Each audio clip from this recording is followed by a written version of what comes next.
The first sign something was wrong came with a sound, low, guttural, and unlike anything the zookeepers had heard from him before.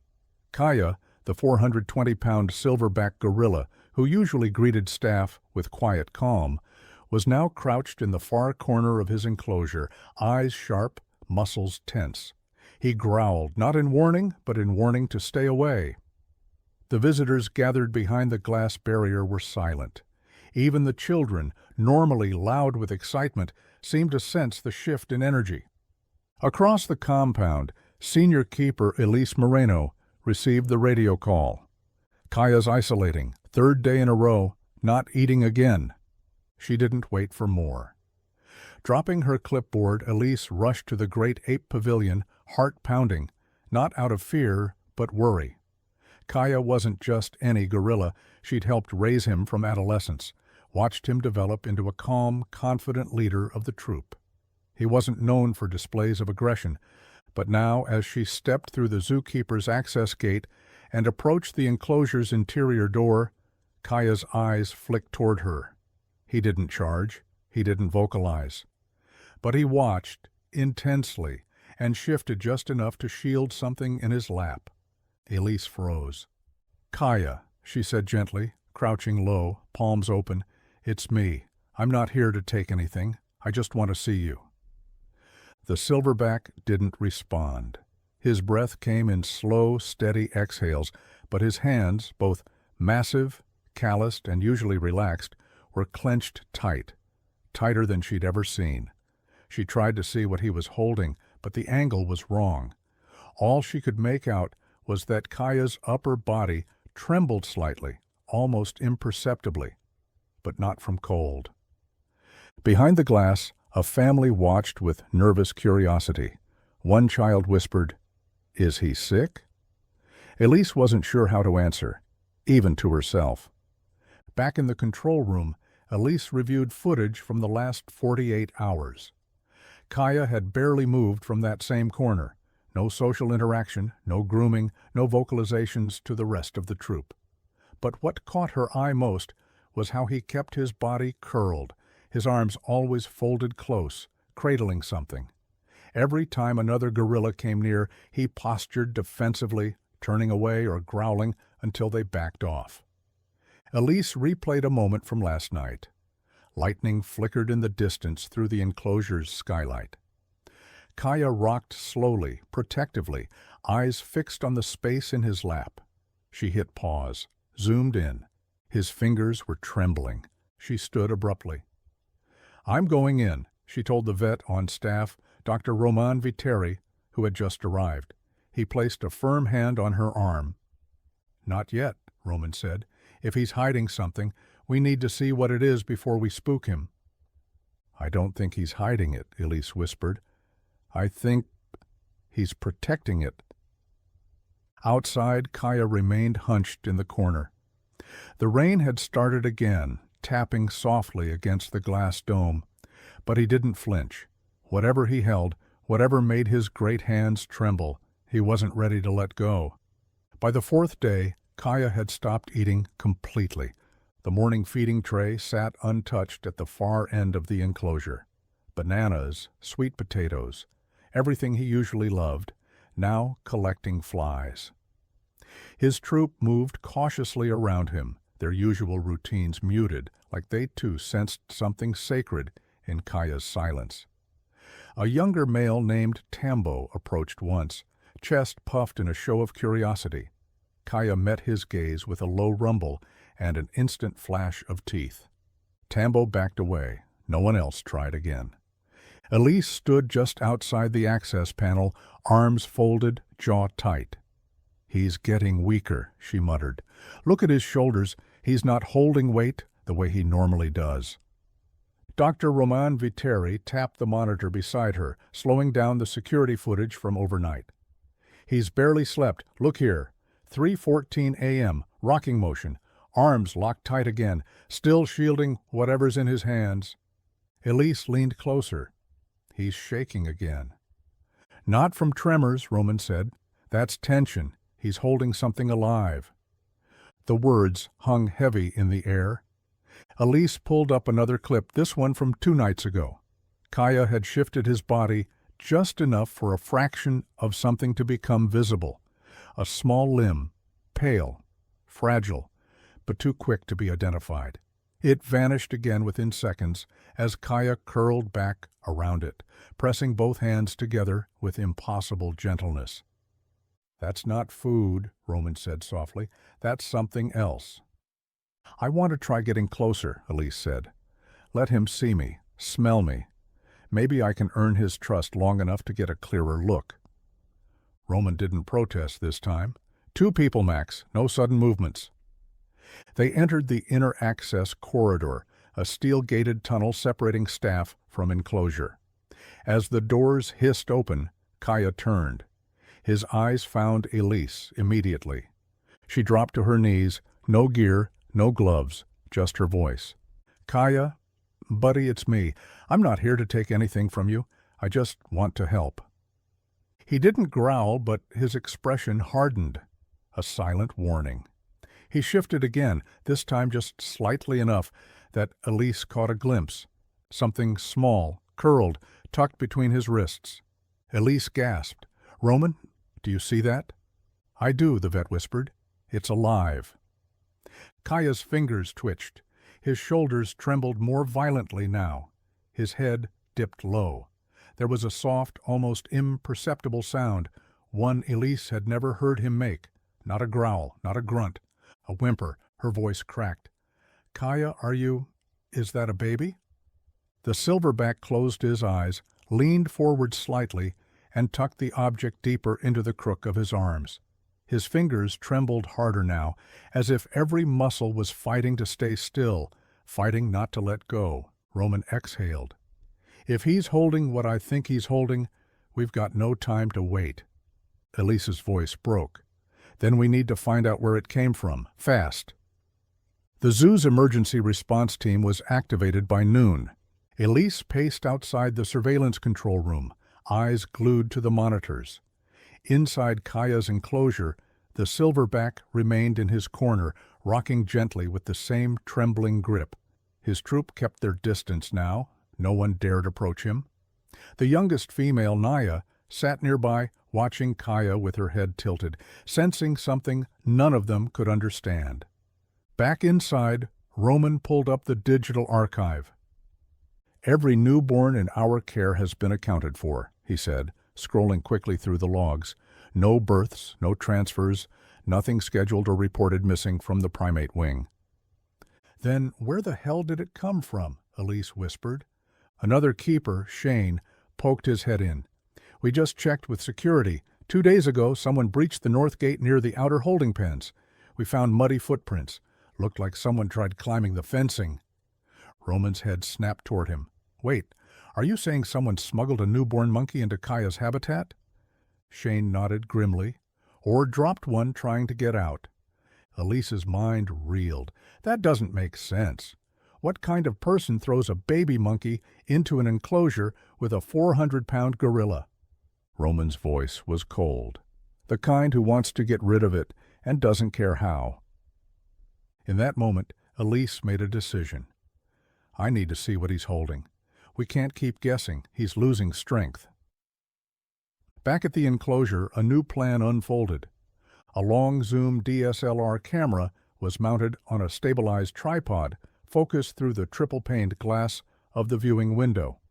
From a safe distance, Elise stepped forward again. This time, she held no food, no tools, just a soft towel in her arms and her voice. "Kaya, I'm not here to take her. I just want to see." She sat, still, breathing slowly. The camera whirred behind her as Roman zoomed in. Kaya watched her. His breathing was shallow, and then, almost imperceptibly, his massive hands shifted. He opened them. Elise gasped.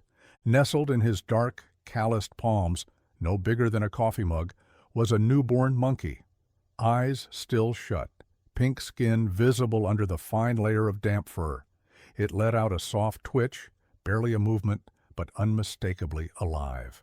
Roman froze. "That's not a gorilla infant," he said, stunned.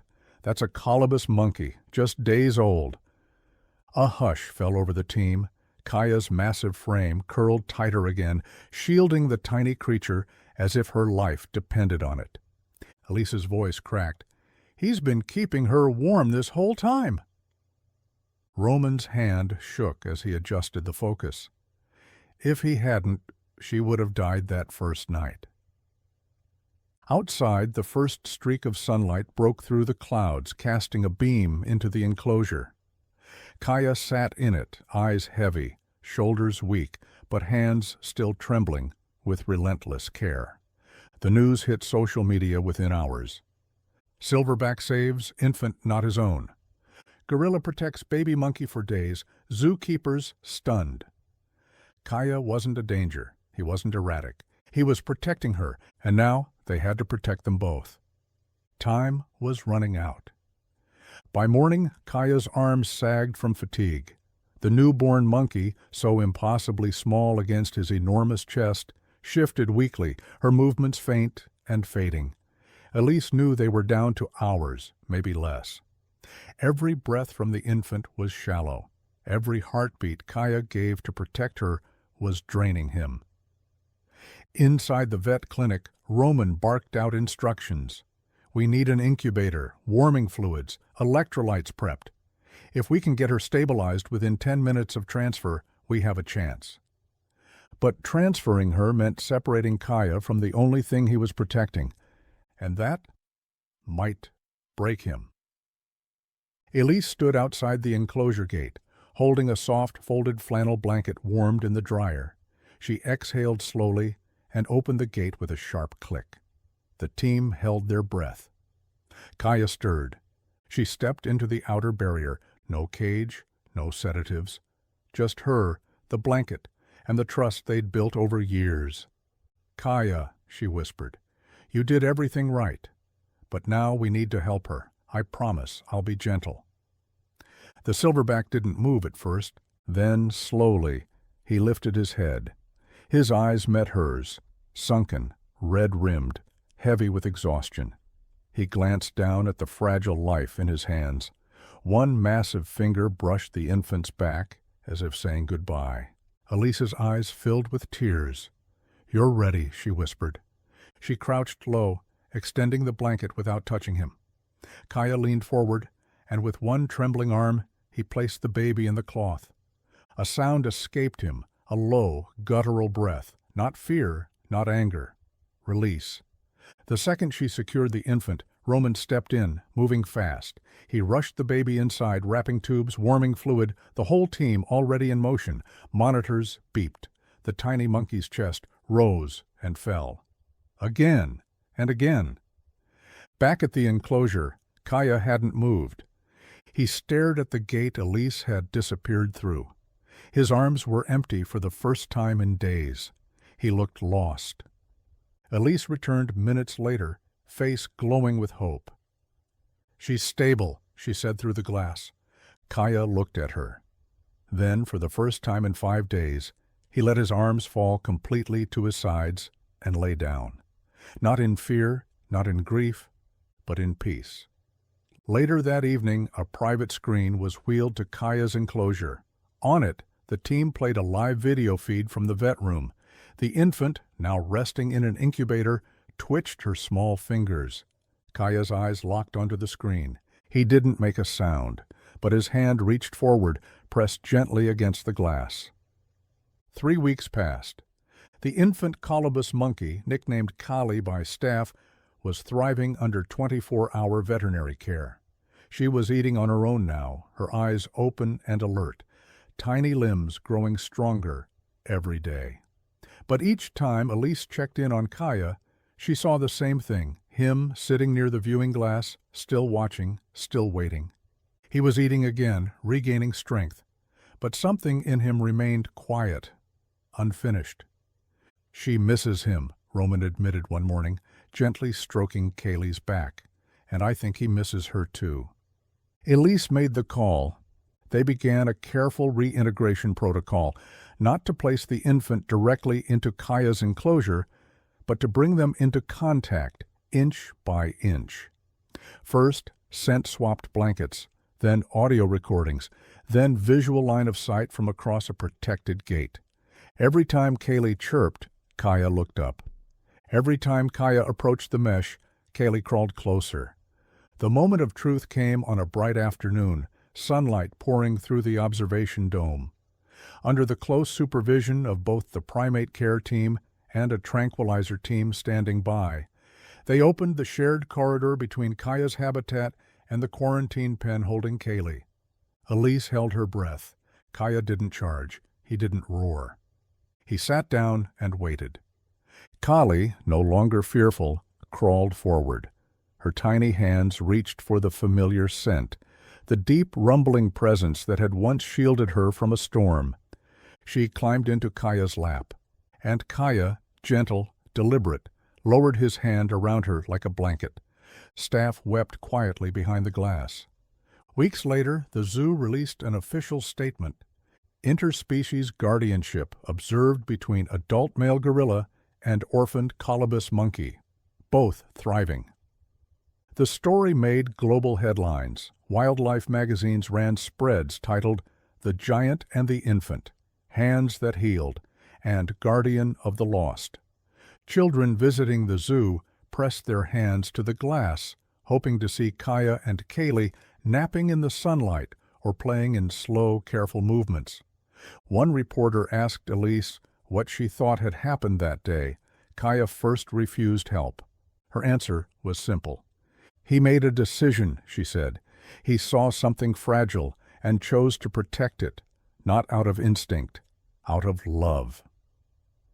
On the morning of Kaya's 14th birthday, the zoo held a small celebration: banana leaves, hibiscus flowers, and a soft fruit-stuffed cake. But Kaya didn't seem to care for the attention. He was sitting beneath the canopy, eyes half closed, while Kaylee climbed over his shoulders, curling beside his arm. He'd already gotten what he wanted.